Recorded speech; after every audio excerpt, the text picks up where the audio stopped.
Yo comenzaría diciendo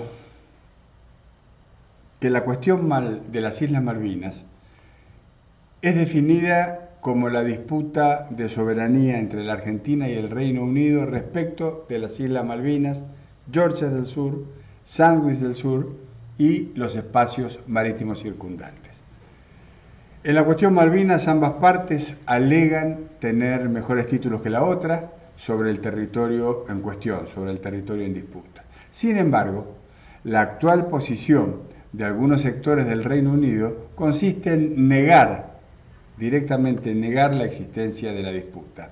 Pero es bueno que todos tengamos presente que el simple desconocimiento británico de la existencia de la disputa no es suficiente para que la disputa no tenga virtualidad.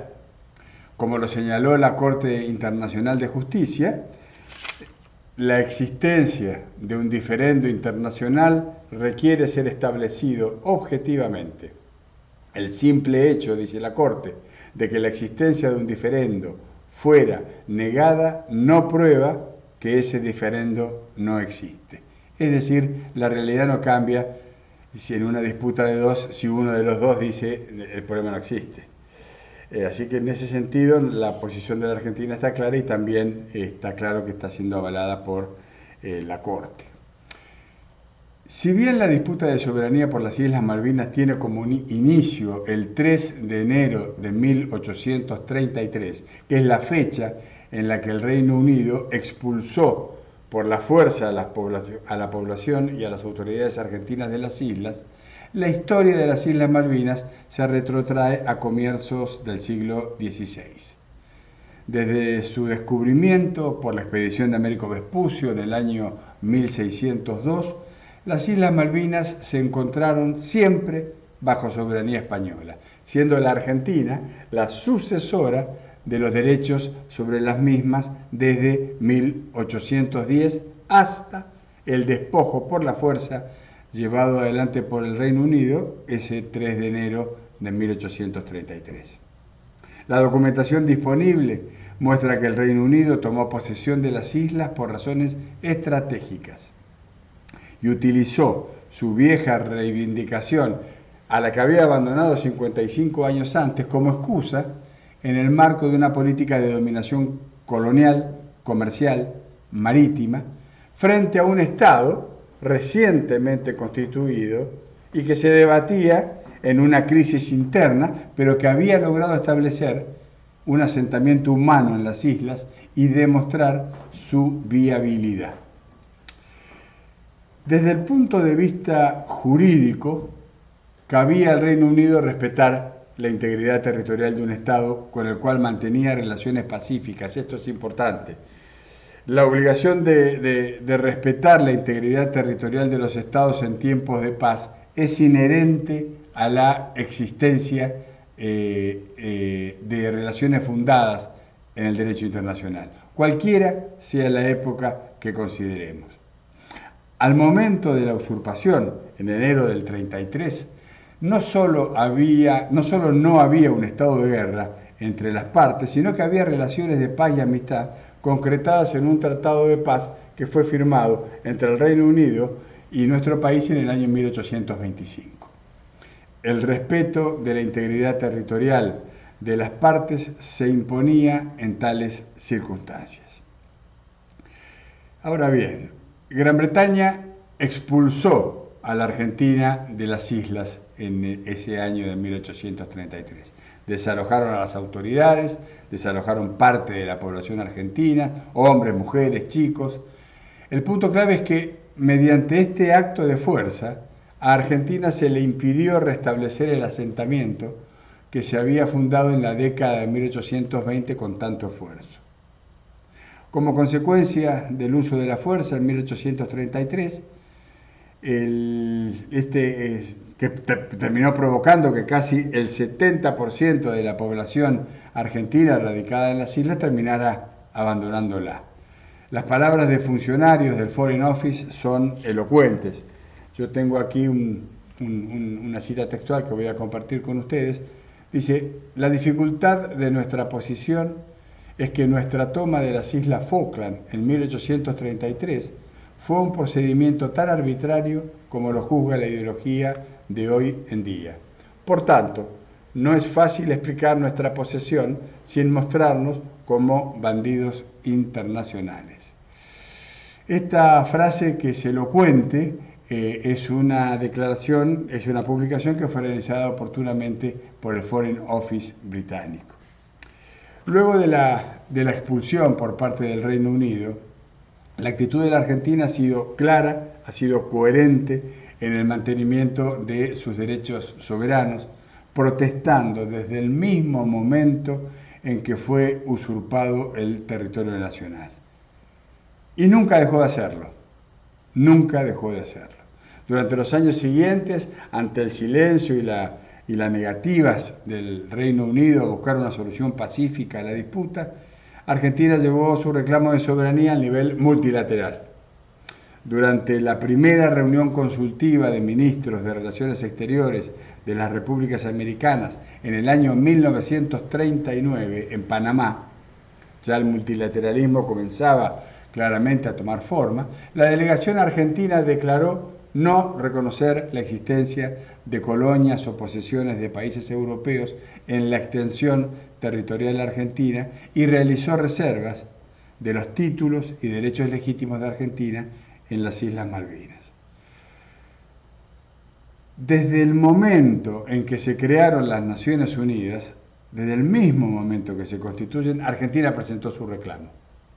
En el año 1946, Argentina formuló una reserva formal, basada en su reclamo territorial, cuando el Reino Unido registró las Islas Malvinas en la lista de sus territorios no autónomos. Y lo hizo como un territorio bajo su administración. Como vemos entonces, desde la expulsión de las autoridades y la población argentina en 1833, las continuas e ininterrumpidas protestas argentinas se encontraron con la negativa británica a discutir el caso, directamente a abrir la discusión, hasta, y aquí es importante que registremos esta fecha, el 16 de noviembre de 1965. ¿Qué pasó en esa oportunidad? Mediante la resolución 2065 de la Asamblea General de las Naciones Unidas, se produce un punto de inflexión. ¿Qué es lo que pasa allí? Por abrumadora mayoría de la Asamblea General y sin ningún voto negativo, 0 voto negativo, la comunidad internacional reconoció la existencia de la disputa de soberanía entre la Argentina y el Reino Unido e instó a ambas partes a encontrar una solución pacífica a la mayor brevedad a través de negociaciones bilaterales y teniendo en cuenta los intereses de los habitantes de las islas. Fíjese que el texto de la resolución de Naciones Unidas dice claramente intereses. Dice teniendo en cuenta los intereses de los habitantes de las islas. No dice deseos, teniendo en cuenta los deseos. Si el concepto, si la decisión política de la Asamblea General de la ONU hubiera sido poner deseos en vez de intereses, estaría brindándole a la población de las islas la posibilidad de hacer un reclamo basado en el derecho de autodeterminación de los pueblos. La decisión política de la Asamblea General de la ONU fue no avanzar por ese lado, no reconociendo la posibilidad de aplicar ese principio en este territorio y por el contrario plantea la necesidad de preservar los intereses de los habitantes de las islas. Esta resolución, la 2065, fue la primera resolución sobre la cuestión Malvinas de la Asamblea General de la ONU y marcó una nueva estrategia para la recuperación de las islas. A partir de 1965, la labor de las Naciones Unidas continuó con 9 resoluciones más de la Asamblea General, todas favorables a la Argentina en la disputa, y otras 34 declaraciones del Comité Especial de Descolonización, siempre instando a las dos partes a reanudar las negociaciones, dice el texto de la resolución, a fin de encontrar a la mayor brevedad posible una solución pacífica y justa, duradera, de la controversia sobre soberanía relacionada con la cuestión de las Islas Malvinas, teniendo en cuenta los intereses de la población de las islas. Pocas semanas después de la aprobación de la resolución 2065, se reunieron en Buenos Aires los ministros de Relaciones Exteriores de ambos países, Miguel Zavala Ortiz y Michael Stewart, emitiendo un comunicado conjunto que señalaba que ambos estados coincidían en proseguir las negociaciones a fin de encontrar una solución pacífica a la disputa.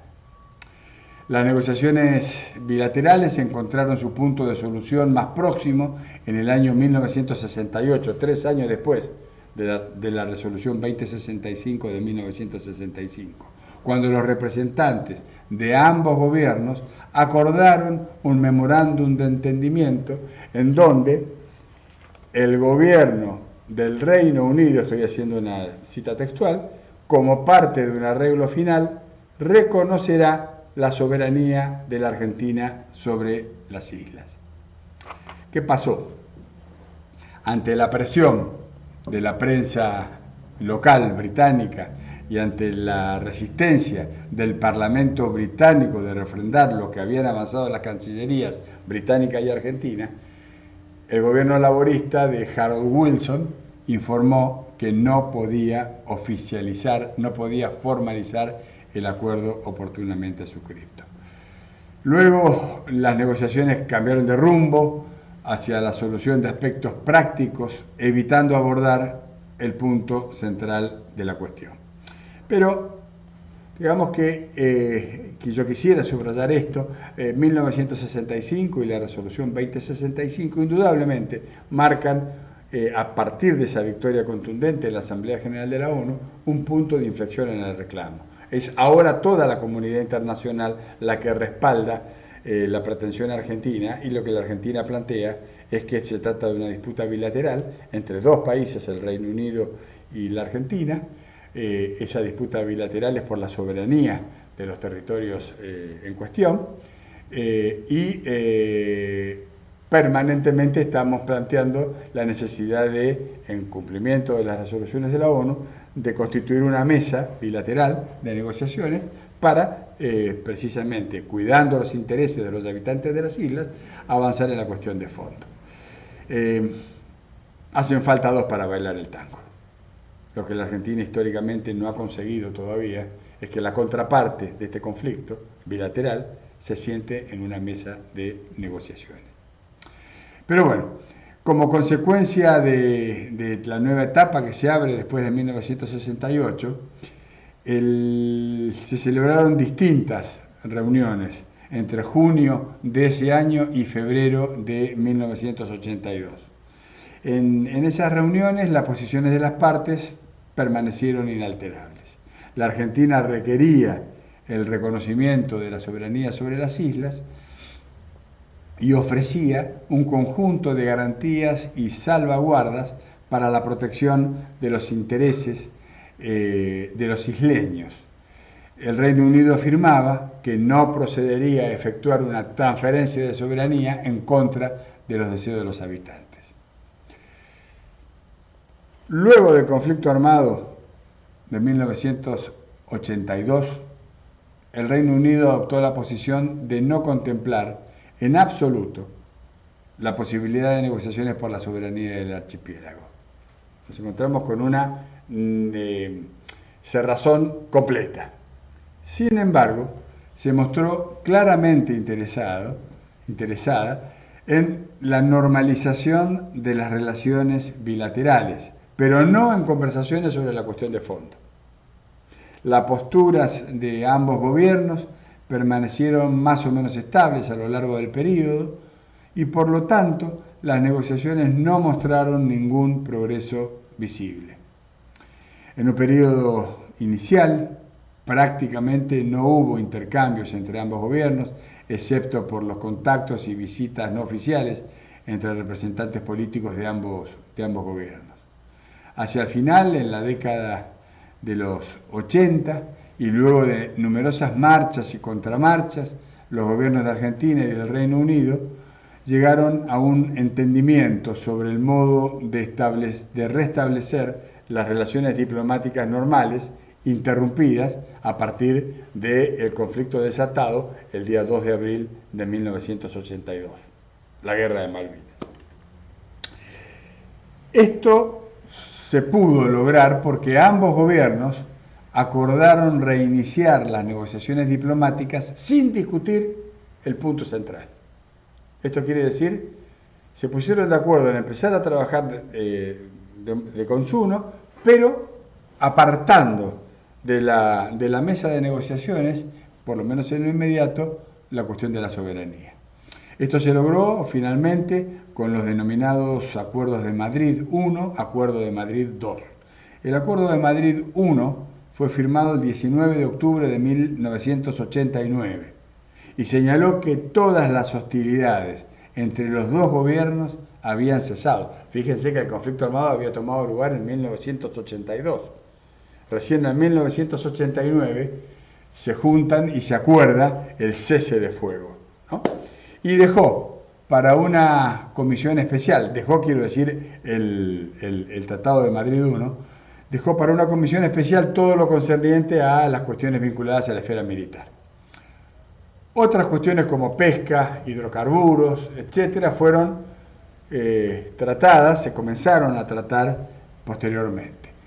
El artículo 2 del acuerdo establecía una cláusula de salvaguarda de soberanía, una figura que fue tomada en realidad del Tratado Antártico, que se llama paraguas de soberanía, la cual reconocía la existencia de la disputa, reconocía los reclamos de soberanía de ambas partes, pero los mantenía protegidos, paraguas.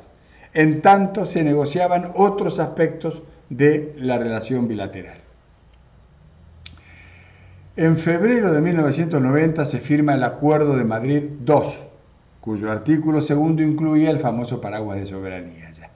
Y se acordaron todos los mecanismos de cooperación en relación a los aspectos militares en el Atlántico Sur. Estos acuerdos, en especial el artículo 2, ese que se refiere al paraguas de soberanía, y los artículos referidos a la pesca y los contactos entre las islas y el continente, son la base de todo el proceso negociador de los casi 30 años posteriores a esta fecha. De dichos acuerdos, apropiados o no, en la época de su firma, deberían ser revisados. Especialmente por el hecho de que en aplicación de estos acuerdos se gestaron todos los acuerdos posteriores relativos a la pesca, a los hidrocarburos, a los vuelos y en especial el último acuerdo, denominado o conocido como Acuerdo Foradori-Duncan. La Argentina no ha obtenido, como consecuencia de todos estos acuerdos y de la implementación de los tratados de Madrid I y II, no ha obtenido, haciendo este análisis décadas después, ningún resultado trascendental, ni ha favorecido la implementación de estos acuerdos, el cumplimiento del mandato constitucional que los argentinos tenemos, de la recuperación del ejercicio de la soberanía sobre las Islas Malvinas, sino todo lo contrario, ya que mediante los mismos el gobierno británico ha sacado todo el provecho posible. Pensemos en pesca, pensemos en hidrocarburos, pensemos en vuelos, pensemos en comercio, incluso mediante la realización de actos unilaterales contrarios a las resoluciones de las Naciones Unidas y evitando, por medio del paraguas de soberanía, abordar la cuestión central de la disputa. Porque hay otra resolución de Naciones Unidas que establece que las partes deben abstenerse de la realización de acciones unilaterales en lo que se refiere a la explotación económica de las aguas en disputa, mientras no se abra una mesa de negociación bilateral. Bueno, a la luz o a la sombra de los acuerdos de Madrid I y II se avanzó muchas veces en materia de explotación económica de la zona en disputa, sin el acuerdo de las dos partes, es decir, una de las partes, el Reino Unido de Gran Bretaña, en varias ocasiones produjo hechos consumados y llevó adelante acciones unilaterales.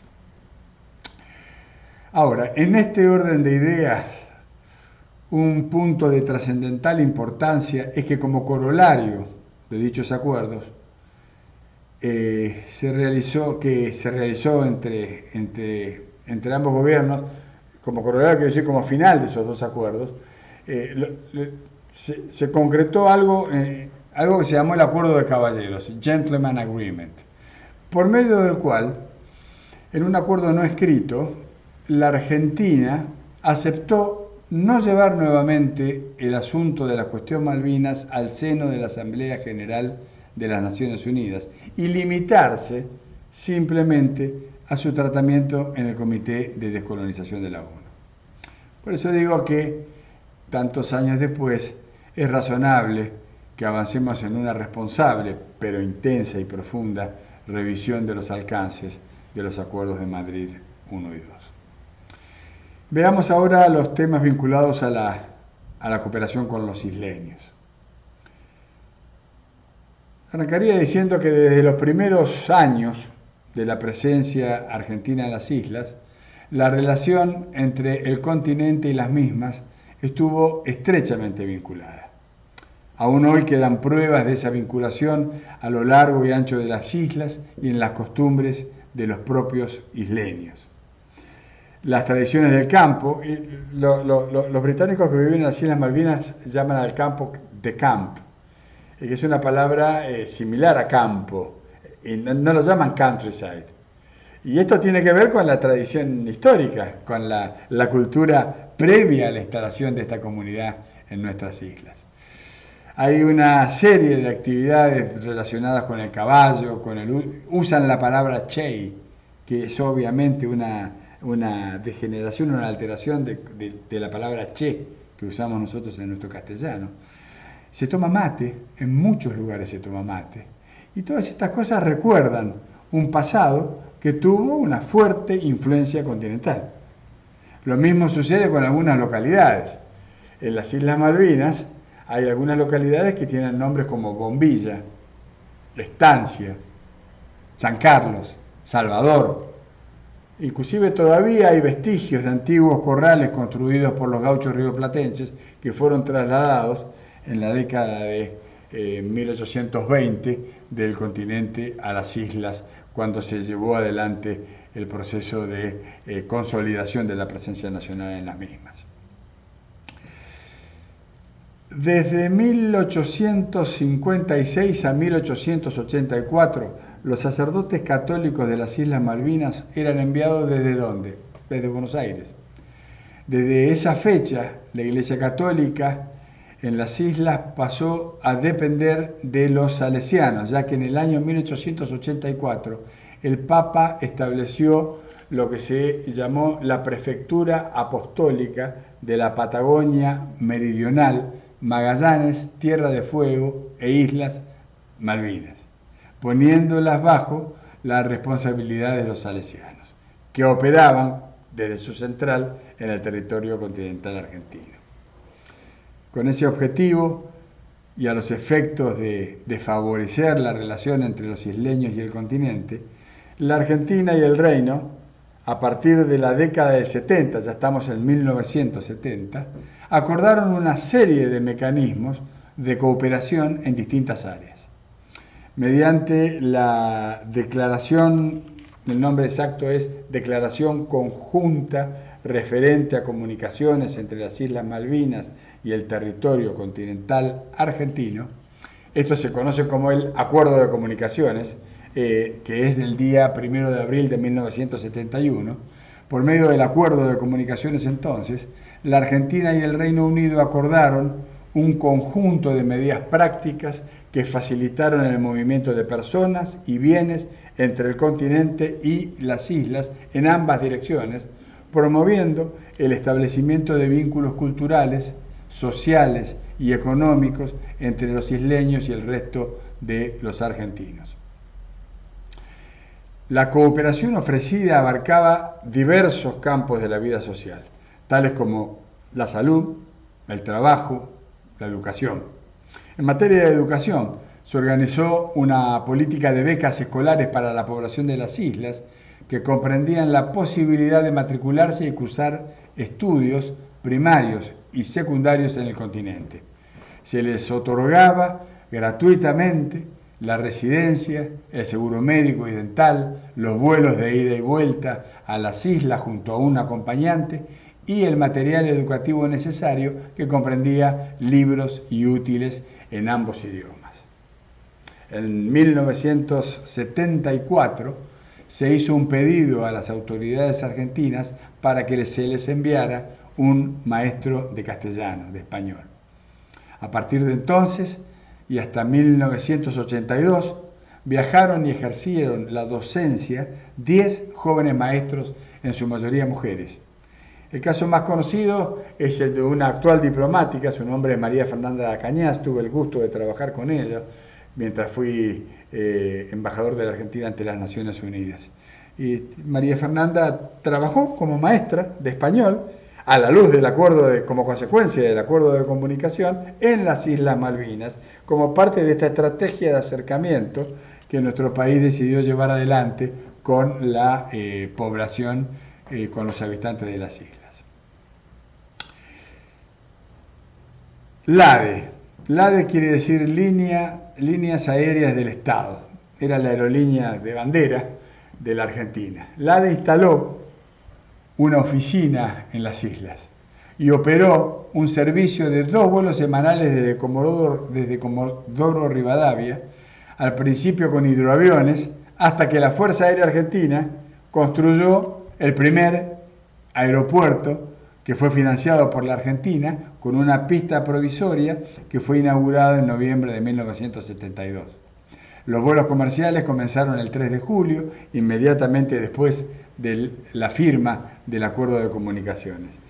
Este servicio se mantuvo hasta 1982 y durante todos esos años representó la única conexión aérea entre las islas y el continente. YPF, Yacimientos Petrolíferos Fiscales, se instaló en las islas construyendo una planta. La planta se denominaba Antares. El objetivo era abastecer a la población de las islas de combustible líquido, mientras que la empresa Gas del Estado suministró gas natural, ofreciendo una alternativa al uso de la turba, que era el único combustible que se usaba en los hogares para calentar las casas. Al mismo tiempo, los isleños utilizaban sus barcos para trasladarse al continente y para acceder a las tiendas y a los supermercados. Y a sus tiendas y a sus supermercados llegaban productos argentinos, principalmente productos frescos que venían del continente. Hubo una época en la cual los partos de muchas mujeres habitantes de las islas se hacían en el territorio continental argentino, y a ese efecto eran trasladadas con suficiente tiempo de antelación en los vuelos, sobre todo cuando el embarazo pintaba con alguna complicación, eran trasladados en estos vuelos a los hospitales del continente para que precisamente se verificara el parto de una forma más segura. Se les proporcionó asistencia médica gratuita a los isleños. Los isleños, en virtud de un convenio especial, eran atendidos en el Hospital Británico de la ciudad de Buenos Aires. Este accionar fue y es completamente acorde a la histórica posición de la Argentina, que ha manifestado hasta el cansancio su compromiso por el respeto al modo de vida e intereses de los habitantes de las Islas Malvinas. Abordemos ahora las implicancias del proceso de salida del Reino Unido de la Unión Europea, el Brexit, y cómo se vincula el Brexit con esta disputa, con las islas, con el continente. El Brexit en realidad despliega un abanico de posibilidades para la cuestión Malvinas, con consecuencias aún desconocidas, tanto en el comercio como en la diplomacia. Y estas alternativas permitirían nuevas oportunidades para la Argentina con miras a la solución definitiva de la disputa de soberanía. Digamos que se estima que casi el 90% de las exportaciones totales de las islas, básicamente pesca, tienen como destino la Unión Europea, dado sus beneficios arancelarios. Es decir, como el Reino Unido es parte de la Unión Europea y las Islas Malvinas están dentro del territorio británico, el acceso de la exportación de las islas a el continente europeo se hace sin pagar aranceles de importación. Situación que va a cambiar radicalmente cuando el Reino Unido de Gran Bretaña deje de ser parte de la Unión Europea. Si nosotros, Argentina, queremos exportar a la Unión Europea, pagamos derechos de importación. Por lo tanto, estas exportaciones que se realizan desde las Islas Malvinas al continente europeo, hay que tener en cuenta, implican casi el 70% del Producto Bruto Interno de las islas. Y bueno, el Brexit va a alterar esta cuestión y va a poner en una nueva situación la posibilidad o no de acceso de la producción de las Islas Malvinas al mercado europeo.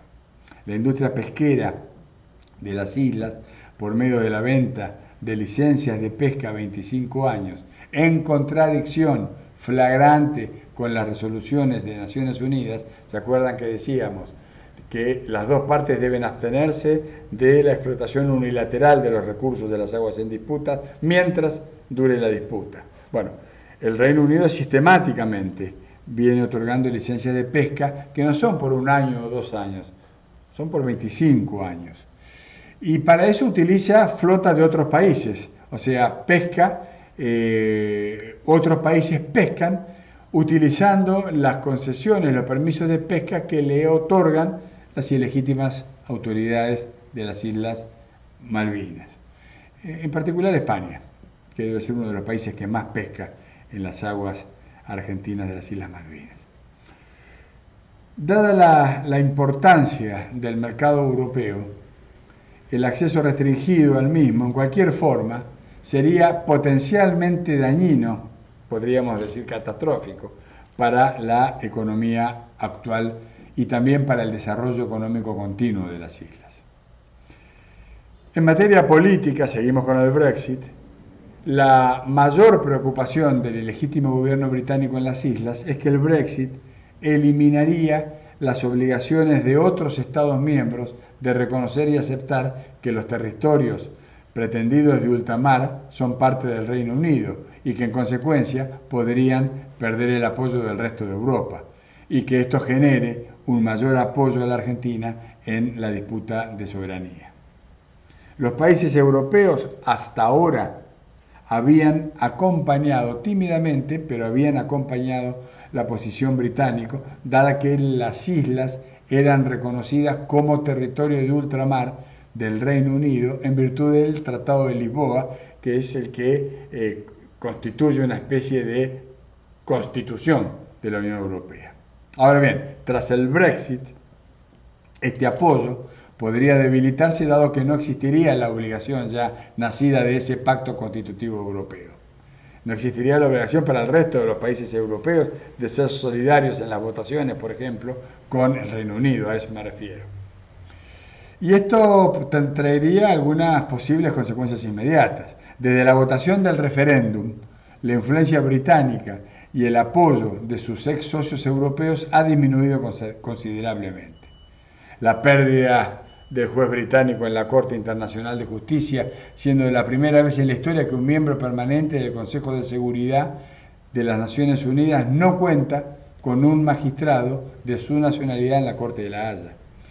Otro elemento nos lo da la falta de apoyo de los países europeos en todo el proceso de opinión consultiva ante la Corte Internacional de Justicia realizado por la República de Mauricio en relación al accionar británico respecto del archipiélago de Chagos. Un caso muy interesante que bueno, Facundo, alguna vez podríamos trabajarlo también en clases porque tiene una incidencia directa sobre la reclamación argentina, por más que esto se verificó en las aguas del Océano Índico. Y además está el veto, como consecuencia política del proceso del Brexit, el veto otorgado por Bruselas a Madrid en toda decisión respecto de Gibraltar en miras a un posible acuerdo entre el Reino Unido y la Unión Europea. Esto es interesante porque España se plantó y le dijo a la Unión Europea, en el proceso de salida, en la negociación del Brexit, de salida del Reino Unido de la Unión Europea, cualquier cuestión que tenga que ver con nuestro reclamo de soberanía en el Peñón de Gibraltar, que es otro caso especial y particular de disputa sometido a las Naciones Unidas, en cualquier caso que la negociación toque o roce la cuestión de Gibraltar, España, dicen los españoles, tendrá derecho de veto. Lo cual el juez, el caso de Chagos, esta suerte de decisión a partir del reclamo español, marcan claramente la declinación del peso político del Reino Unido a partir de la puesta en marcha del proceso negociador del Brexit.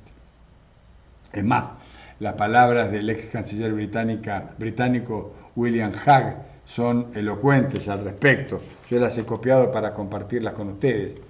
Hague dijo: nos arriesgamos a perder la solidaridad garantizada de 28 naciones con respecto a la soberanía británica sobre las Islas Malvinas, incluidas aquellas con fuertes lazos con América Latina, como España e Italia. La Unión Europea es el principal destino de las exportaciones de las islas y casi 3/4 partes, dijimos, de su Producto Bruto depende del acceso al mercado europeo. Con la imposición de barreras arancelarias o de cuotas para sus productos, el mercado latinoamericano se ofrece entonces a las islas como una atractiva posibilidad. Sin embargo, para ingresar a dichos mercados, los mercados latinoamericanos, se requiere la anuencia de la Argentina, dado que la disputa de soberanía y el apoyo cerrado de la región a la posición nacional así lo reclaman, así lo establecen. Y esto quedó demostrado en la carta enviada el 2 de agosto del año 2016 por la primera ministra Theresa May a el expresidente argentino Mauricio Macri. En esa carta May le decía a Macri, o le solicitaba a Macri, mayores beneficios hacia los británicos en Malvinas. Esto se traducía en un pedido de más vuelos hacia terceros países del continente. La preocupación de las islas en este momento es cómo acceder a mercados como el de Brasil o del resto de los países de la región sudamericana, teniendo en cuenta que hay algo que se llama espacio aéreo. Para poder acceder a esos países por vía aérea necesariamente los vuelos deben atravesar territorio argentino. Por otro lado, en esa carta, Theresa May pedía el cese de medidas coercitivas de la Argentina en contra de las empresas que participen en la explotación hidrocarburífera en la zona en disputa. Claro, unilateralmente el Reino Unido concedió permisos de exploración y explotación de los hidrocarburos que yacen en el fondo de las aguas que están en disputa. Otra acción unilateral no consentida por Argentina. Estos pedidos fueron receptados por el gobierno argentino en su momento y se plasmaron en lo que se conoce como el Acuerdo Forador y Duncan. Y se hicieron con la intención de eliminar, la carta decía, los obstáculos para el desarrollo económico de las islas. Hay que dejar bien en claro que el único obstáculo para el desarrollo económico de las Islas Malvinas es la disputa de soberanía entre la Argentina y el Reino Unido. Encontrar una solución a la disputa es la única forma de potenciar el crecimiento de las islas. Por eso digo que el Brexit nos ofrecerá una posibilidad en relación a Malvinas, en tanto y en cuanto la Argentina la sepa aprovechar. Pocas veces desde hace un siglo, por diversas razones históricas, políticas, económicas, el poder internacional del Reino Unido luce globalmente tan debilitado. Un ejemplo de su correcto aprovechamiento lo esgrime España, quien ha, como decíamos recién, tenido una clara lectura diplomática de ese contexto, logrando imponer las condiciones que recién les mencionaba respecto de Gibraltar y dejando sentado el reclamo español de soberanía sobre el peñón de Gibraltar en el proceso de aprobación de la salida británica de la Unión Europea.